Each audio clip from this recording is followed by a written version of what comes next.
लायकी नसलेल्या माणसांना इतकी पण इज्जत देऊ नका ना की त्यांना ती पचणार नाही. आपण काय करतो, लायकीपेक्षा जास्त इज्जत देतो, मग ते आपल्यालाच भाव खाऊन दाखवणार, आपल्यालाच ज्ञान शिकवणार, त्यांना नॉलेज नसताना पण.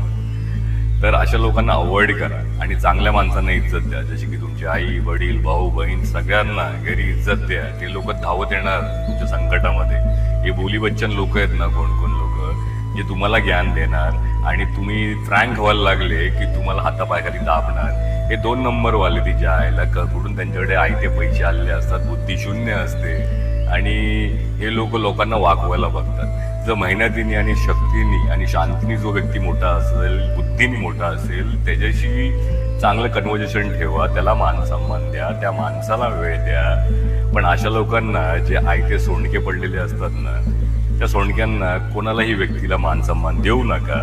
यांना बुद्धी शून्य असते पण आकड मजबूत असते. तर अशा लोकांपासून सावध राहा आणि नल्ल्या लोकांना, अशा लोकांना नाम ठेवा. इज्जत देऊ नका या लोकांना, नाही तर तुमची इज्जत 4 जगात काहीतरी काढतील. लक्षात ठेवा, शब्द आहे माझा.